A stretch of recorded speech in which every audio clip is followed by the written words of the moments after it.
तो हेलो दोस्तों, आप देख रहे हैं खौफनाक दहशत 33। तो चलिए बढ़ते हैं आज के कहानी की ओर।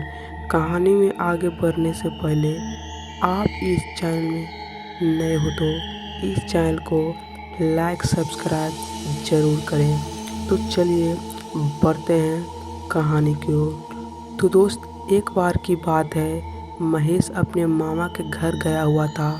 दरअसल वहाँ महेश की बुआ की शादी थी।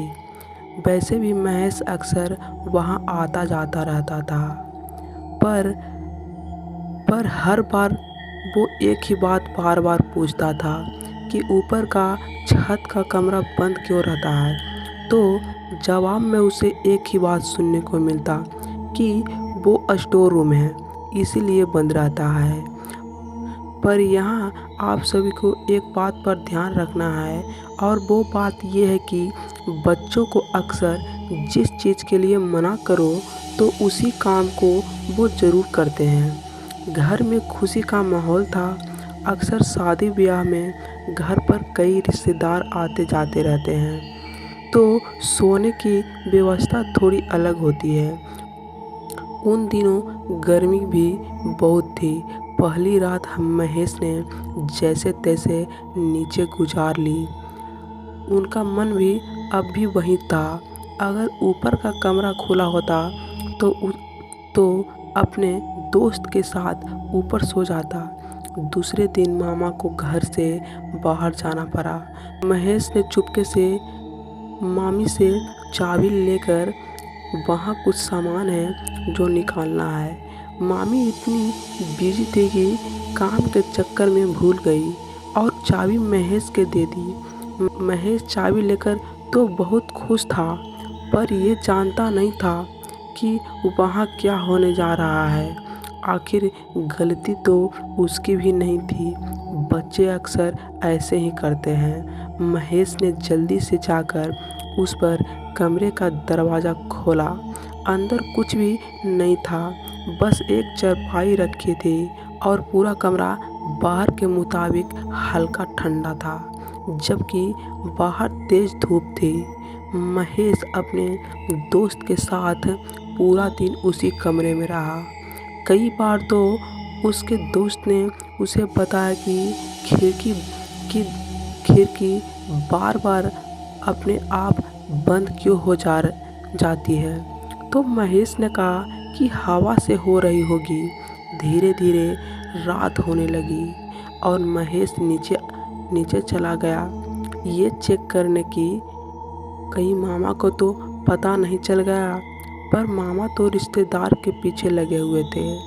महेश चुपचाप ऊपर के कमरे में जाकर लेट गया, और तब तक मेरे दोस्त को भी नींद आ गई थी। पर अचानक मुझे ऐसा लगा जैसे किसी ने मेरी चादर खींची हो।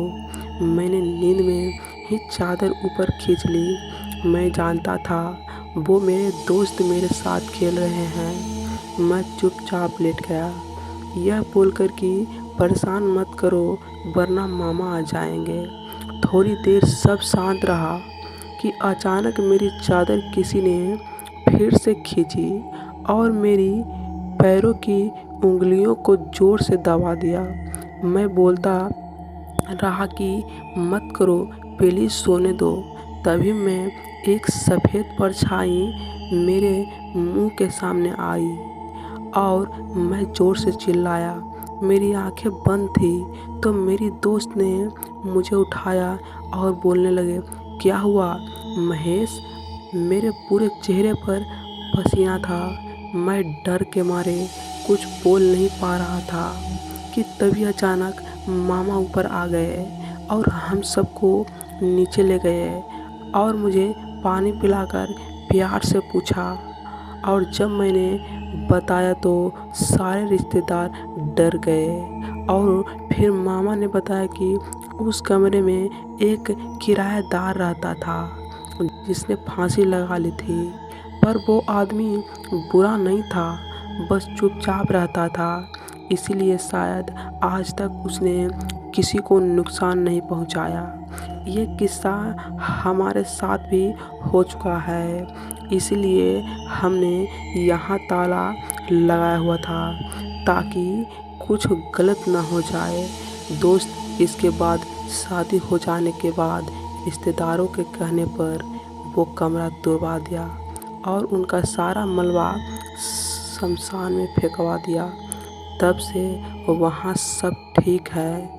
तो दोस्तों, आप लोगों का ये कहानी कैसे लगा? तो दोस्तों, आप लोगों को यह कहानी अच्छी लगी हो तो इस चैनल को लाइक सब्सक्राइब ज़रूर करना, क्योंकि ऐसे ऐसे ही कहानियाँ इस चैनल पर लाता रहता हूँ दोस्तों। तो चलिए मिलते हैं ऐसे ही एक कहानी के साथ। तब तक के लिए अपना ख्याल रखिएगा दोस्तों।